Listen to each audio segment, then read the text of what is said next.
Hello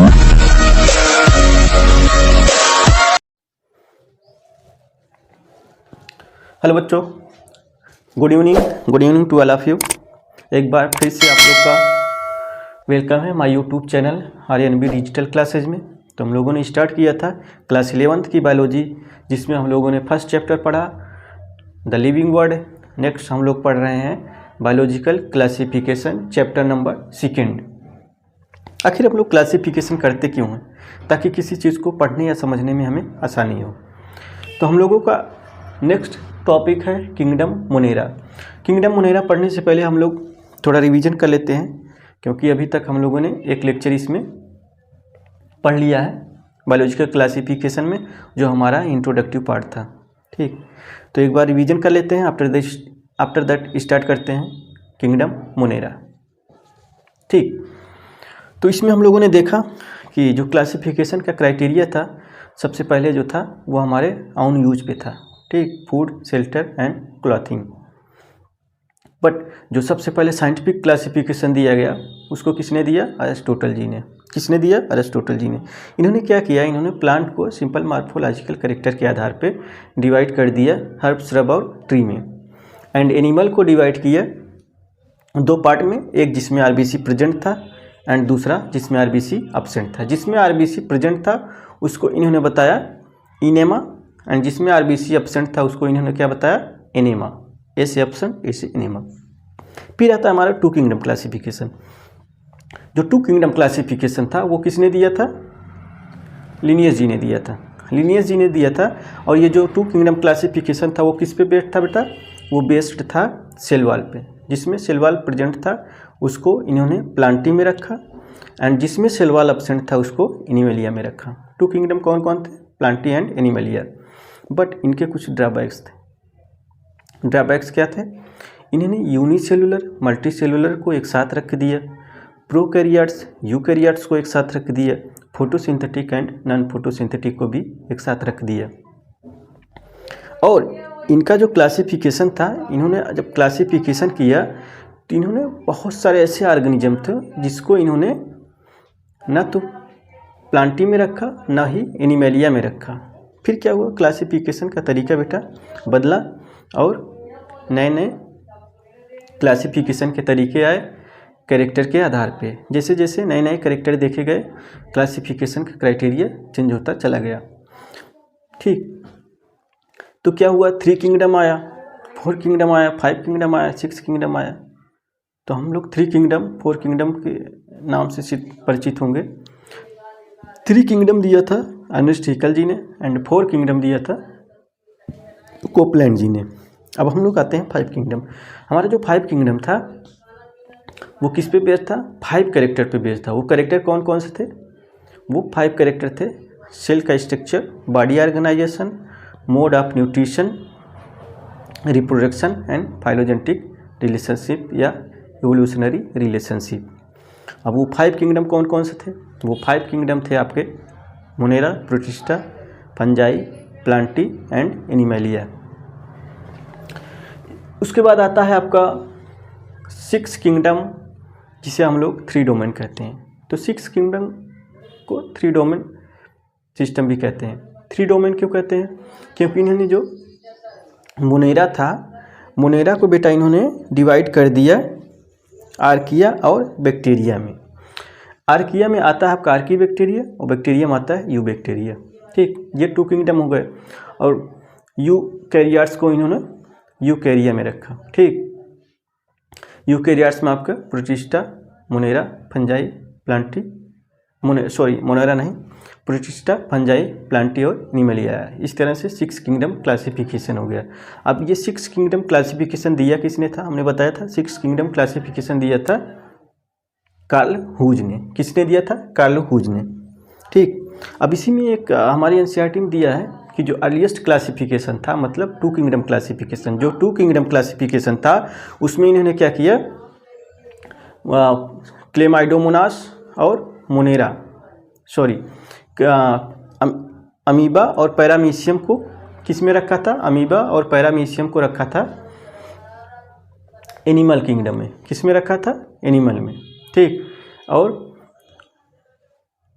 क्योंकि इसमें cell wall absent थे, और इन्होंने क्लेमाइडोमोनास और क्लोरेला को रखा था प्लांटी में, ठीक, जो कि एल्गी के मेंबर में रखा था किंगडम प्लांटी में। बट जब क्लासिफिकेशन का क्राइटेरिया चेंज हुआ, मतलब जब 5 किंगडम क्लासिफिकेशन आया, तो हमारे RH विकेटर जी ने क्या किया, इसको रख दिया किंगडम प्रोटिस्टा में। किस में रखा, प्रोटिस्टा में। तो ये चारों किसके मेंबर हैं बेटा, प्रोटिस्टा के, ठीक, हमारे एग्जाम का क्वेश्चन है। तो ये चारों किस में है, प्रोटिस्टा में रखेंगे। कौन कौन से, Chlamydomonas, chlorella, amoeba and paramecium, ये चारों किस में है, प्रोटिस्टा में, ठीक।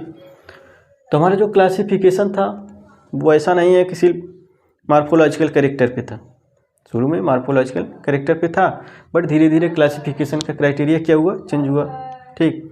किस पे हुआ, फिजियोलॉजी हो गया, ठीक, रिप्रोडक्शन हो गया, एवोल्यूशन मतलब फाइलोजेनेटिक रिलेशनशिप पे हो गया। तो इस तरह से क्लासिफिकेशन के क्राइटेरिया चेंज होता चला गया, ठीक। ये हो गया हमारा revision. Now we are discussing about kingdom Monera. हम लोग बात करते हैं किंगडम मोनेरा की। तो किंगडम मोनेरा में आता है आपका बैक्टीरिया।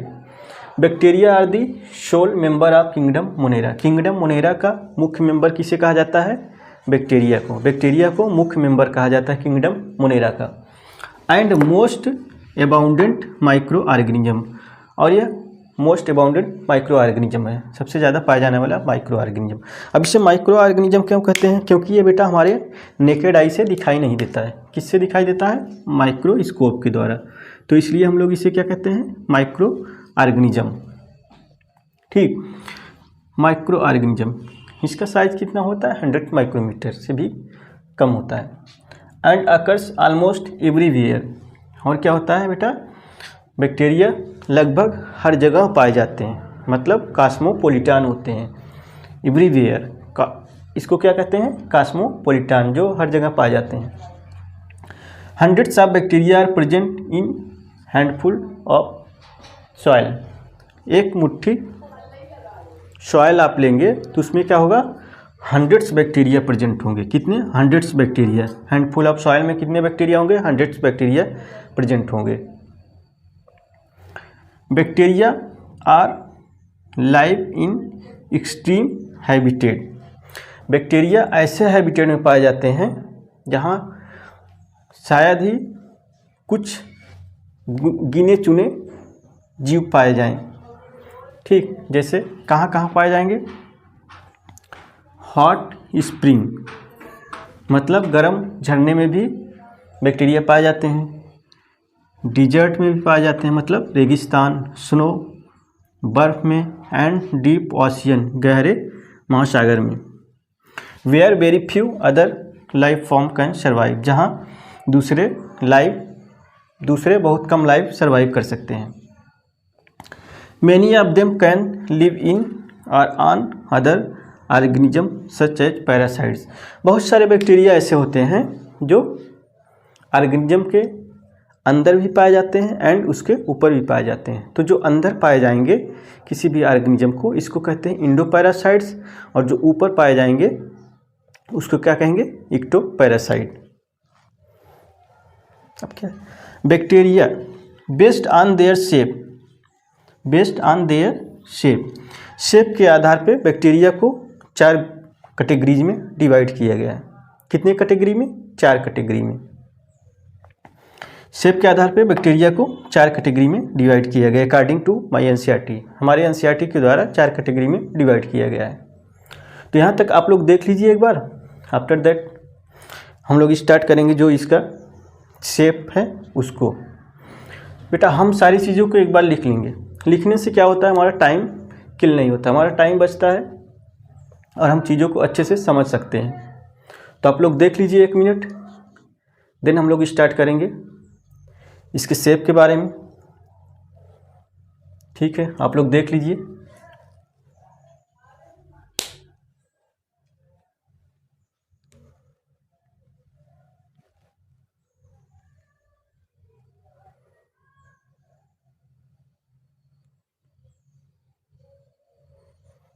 ठीक,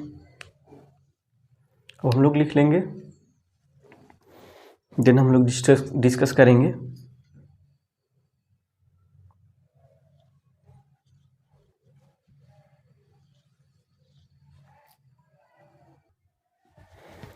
ठीक, तो हम लोग देखते हैं शेप के आधार पर बैक्टीरिया को 4 पार्ट में डिवाइड किया गया है। स्फेरिकल, कोकस, ठीक, इसका प्लूरल वर्ड होता है वो होता है कोकाई, ठीक। रॉड शेप बैसिलस, इसका प्लूरल वर्ड होता है बैसिलाई। कॉमा शेप्ड विब्रियम, इसका प्लूरल वर्ड जो होता है विब्रियो। स्पाइरल, ठीक, स्पाइरिलम, इसका प्लूरल वर्ड होता है स्पाइरिलम। तो स्फेरिकल ये हो गया कोकस का एग्जाम्पल जो हमारी एनसीईआरटी में दिया है। ये बैसिलस, एक ये कॉमा शेप्ड विब्रियम, स्पाइरिलम। तो स्पाइरिलम में क्या होगा, फ्लैजिला पाया जाएगा। क्या पाया जाएगा, फ्लैजिला, ठीक। और जो बैसिलस है उसमें क्या पाया जाएगा, स्पोर पाया जाएगा। क्या पाया जाएगा, स्पोर। इसकी स्पोर को हम लोग कहते हैं इंडोस्पोर कहते हैं। क्या कहते हैं, इंडोस्पोर, ठीक।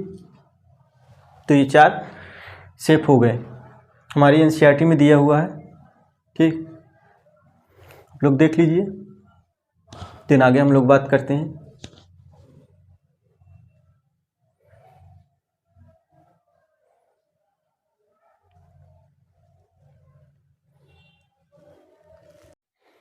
ठीक, तो बैक्टीरिया का शेप अभी हम लोगों ने देखा। बैक्टीरिया के 4 शेप थे। अब आगे हम लोग बात करते हैं, ठीक। तो बैक्टीरिया का स्ट्रक्चर क्या होता है बेटा, बैक्टीरिया का स्ट्रक्चर बहुत सिंपल होता है। बैक्टीरिया का स्ट्रक्चर क्या होता है, वेरी सिंपल होता है, बट वेरी कम्प्लेक्स बिहेवियर। लेकिन इनका बिहेवियर क्या होता है, बहुत जटिल होता है, बहुत कम्प्लेक्स होता है। इसके बारे में हम लोग आगे देखेंगे। And most extensive metabolic diversity क्या होती है, मोस्ट एक्सटेंसिव मेटाबॉलिक डाइवर्सिटी पाई जाती है। किस में पाई जाती है, ये हमारे एग्जाम में एज इट इज पूछा हुआ है, नीट के एग्जाम में, कि सबसे ज़्यादा मेटाबॉलिक डाइवर्सिटी किस में पाई जाती है, ठीक। तो हमारा क्या होगा, किंगडम मोनेरा में, ठीक। अब देखिए वो डाइवर्सिटी क्या क्या है। हमने पहले भी बताया था, कीमोसिंथेटिक ऑटोट्रॉप, फोटोसिंथेटिक ऑटोट्रॉप, हेटेरोट्रॉप, सबके बारे में बताया था, ठीक। अब इसमें से क्या होगा, सम होगा ऑटोट्रॉपिक। कुछ ऑटोट्रॉपिक होते क्या होंगे, कुछ ऑटोट्रॉपिक होंगे, लेकिन वास्ट ज़्यादातर क्या होंगे, हेटेरोट्रॉपिक होंगे। मेजॉरिटी बैक्टीरिया क्या होते हैं बेटा, हेटेरोट्रॉप्स होते हैं। ज़्यादातर बैक्टीरिया क्या होते हैं, हेटेरोट्रॉप्स। बहुत अच्छा क्वेश्चन है कि मेजॉरिटी ऑफ बैक्टीरिया क्या है, हेटेरोट्रॉप्स हैं, ठीक। अब सम ऑटोट्रॉपिक में क्या है, फोटोसिंथेटिक ऑटोट्रॉप हो सकता है और कीमोसिंथेटिक ऑटोट्रॉप हो सकता है। अब फोटोसिंथेटिक ऑटोट्रॉप, अब पहले हम लोग ऑटोट्रॉप देखते हैं। ऑटोट्रॉप मतलब दे सिंथेसाइज देयर आउन, अपना खुद का भोजन बनाएंगे इनऑर्गेनिक सब्सटेंस से। किसके द्वारा, इनऑर्गेनिक सब्सटेंस के द्वारा। फोटोसिंथेटिक ऑटोट्रॉप, फोटोसिंथेटिक ऑटोट्रॉप कहेंगे जो सनलाइट के द्वारा अपना भोजन बनाता है, ठीक, उसे हम लोग कहेंगे photosynthetic autotroph. Chemosynthetic autotroph, chemosynthetic autotroph क्या होंगे बेटा, जो अपना भोजन कहो या एनर्जी, ऐसे बैक्टीरिया जो अपनी एनर्जी को किसके द्वारा प्राप्त करें, ऑक्सीडेशन के द्वारा, इनऑर्गेनिक सब्सटेंस के, इनऑर्गेनिक सब्सटेंस के ऑक्सीडेशन के द्वारा ये अपना एनर्जी या भोजन प्राप्त करेंगे, जैसे सल्फर नाइट्रेट्स और नाइट्राइड्स, ठीक। वास्ट मेजॉरिटी बैक्टीरिया हेटेरोट्रॉप, ज़्यादातर बैक्टीरिया क्या होंगे बेटा, हेटेरोट्रॉप होंगे। हेटेरोट्रॉप में क्या होगा, हेटेरोट्रॉप का मतलब क्या होगा, यहाँ पे दे डिपेंड्स ऑन अदर ऑर्गेनिज्म, ये दूसरे ऑर्गेनिज्म पे डिपेंड होंगे, और या dead organic dead organic matter पे, डेड ऑर्गेनिक मैटर पे, ठीक, फॉर फूड के लिए, फूड के लिए किस पे डिपेंड होंगे, या तो अदर ऑर्गेनिक ऑर्गेनिज्म पे या अदर ऑर्गेनिक मैटर पे। जो अदर ऑर्गेनिज्म पे डिपेंड होंगे उसे हम लोग बेटा क्या कहेंगे, पैरासाइट्स कहेंगे, ठीक। और जो डेड ऑर्गेनिक मैटर पे डिपेंड होंगे उसे क्या कहेंगे, सैप्रोफाइट्स कहेंगे। क्या कहेंगे, सैप्रोफाइट्स। तो यहाँ तक देख लीजिए। नेक्स्ट हम लोग बात करते हैं आर्कीबैक्टीरिया के बारे में, देन हमारा होगा यू बैक्टीरिया। आज हम लोग आर्कीबैक्टीरिया तक पढ़ेंगे एंड नेक्स्ट एक छोटा सा लेक्चर लेंगे, उसमें हम लोग क्या पढ़ेंगे, यू बैक्टीरिया पढ़ेंगे, ठीक। तो आज यहाँ तक है, अभी आर्कीबैक्टीरिया देख लेते हैं, ठीक। आप लोग देख लीजिए, 1 मिनट आपके पास है, देन हम लोग लिखेंगे आर्कीबैक्टीरिया, आर्कीबैक्टीरिया के बारे में डिस्कस करेंगे, ठीक।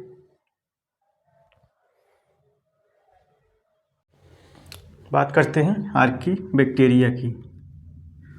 आर्कीबैक्टीरिया क्या होता है, आर्कीबैक्टीरिया एक स्पेशल टाइप का बैक्टीरिया होता है। क्या होता है, एक स्पेशल टाइप का bacteria. Archaebacteria these are special bacteria since they live in most harsh habitat, कठोर हैबिटेट में पाया जाता है, जैसे एक्सट्रीम साल्टी एरिया, जहाँ पे नमक की मात्रा बहुत ज़्यादा होती है, जिसे हम लोग क्या कहते हैं, हेलोफाइल्स, ठीक।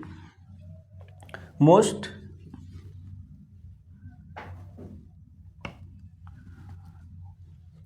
एक्सट्रीम साल्टी एरियाज में जो पाए जाते हैं उसे क्या कहते हैं, हेलोफाइल्स।